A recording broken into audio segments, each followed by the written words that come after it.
Hey everyone, have you ever felt like you're just stuck? Like you're running on a treadmill, working harder and harder, but you're not actually getting any closer to where you want to be? Well, if you have, you are definitely not alone. It's a feeling that's become super common, especially here in Taiwan. Today, we're going to dig into why that is, and we're going to arm ourselves with some really cool tools, some philosophical weapons, to help us make sense of it all. I mean, this is the question, right? Why do I work so hard but feel like I'm falling behind? You see it everywhere in Taiwan. You look at the housing prices and just, wow, you see wages that just can't keep up. It creates this constant low-level anxiety that no matter what you do, it's never going to be enough. It's the shared feeling that the goalposts just keep moving further away. Okay, so let's start with this feeling of powerlessness in modern life. And look, this isn't just you. It's not something you're imagining. It's a real, shared experience, and it's tied to these huge, often invisible forces in our society. So our first instinct is usually just to work harder, right? To push through it. But what if that's not the answer? I mean, what if the real problem isn't how hard we're working, but how we're thinking about the problem? What if the tools we're using to make sense of the world are actually broken? And that brings us to our next point. We need a new weapon to read the world. This is where we bring in the work of author Shu Yamaguchi. He has this fantastic idea of reframing philosophy not as some dusty old thing for academics, but as a set of actual practical weapons we can use every day. So what exactly are these philosophical weapons? Well, they're basically powerful ideas or concepts that help us do a few things. They let us take apart really complex problems. They force us to question the things we just assume are true. And, this is the really cool part, they show us the hidden rules of the game that are running in the background of our society. It's like getting a pair of X-ray glasses for the world. All right, let's put this into practice. Let's talk about why we feel like we're working harder but getting poorer. We're going to use our first weapon on maybe the single biggest stressor in Taiwan right now, this growing gap between the rich and everyone else. And just look at this number. 61%. That's how much of Taiwan's total wealth is held by just the top 10% of people. To put that in perspective, the entire bottom half of the population, 50% of people, holds only 12%. It's not a gap, it's a canyon. It's absolutely staggering. So how do we explain this? Well, here is our philosophical weapon. It's called the Matthew effect. You've probably heard the phrase, the rich get richer and the poor get poorer. Well, this is the official name for it. It's a feedback loop, where having an advantage helps you get even more advantages. The housing market in Taiwan is the perfect and honestly most painful example. If you already own a home, its value just keeps going up, making you wealthier without doing anything. But if you're just earning a salary, there is no way your paycheck can ever catch up to that. The game is tilted from the start. And this kind of constant pressure does something to us, psychologically. It's not just about money, it's about how it feels. The philosopher Nietzsche had a word for this, ressentiment.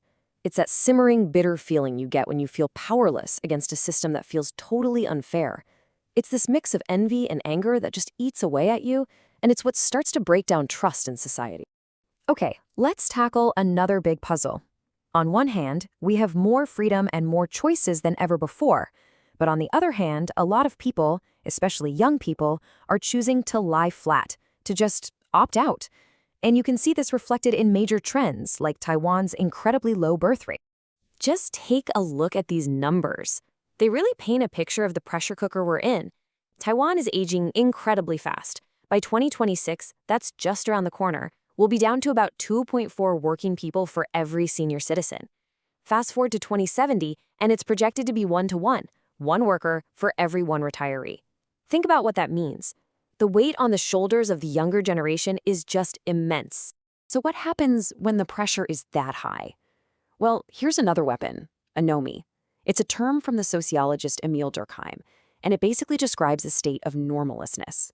Think about the traditional path in life. You know, study hard, get a good job, buy a house, get married, have kids.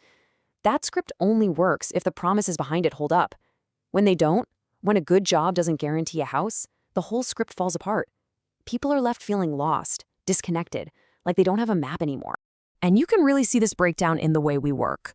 The whole gig economy was sold to us as this amazing thing, right? Freedom, flexibility, be your own boss. But in reality, what does that trade-off look like?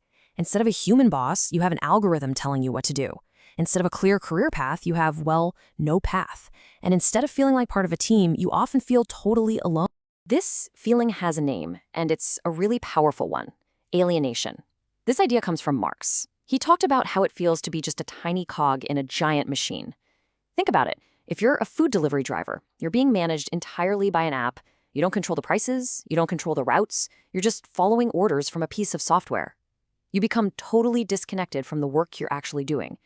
And that feeling, that's what leads to total burnout. And this leads us to a really fascinating, kind of counterintuitive idea: escape from freedom. We think of freedom as the ultimate goal, but true freedom also comes with a ton of anxiety and responsibility.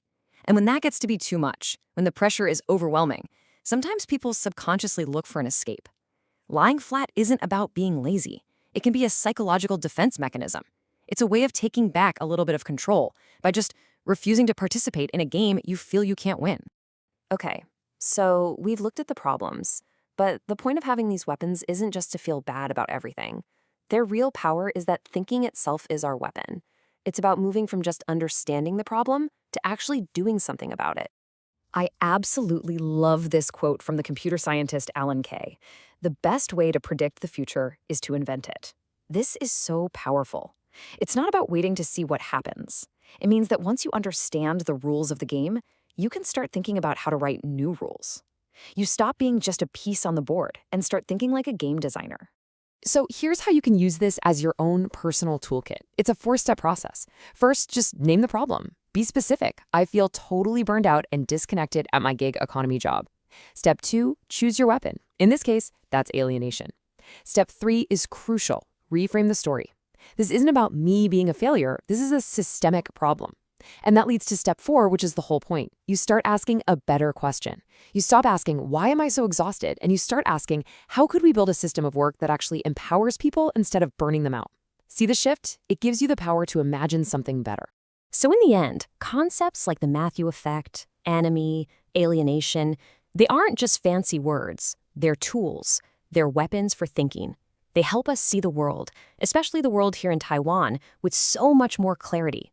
And once you can see the system clearly, you can start to imagine how to change it.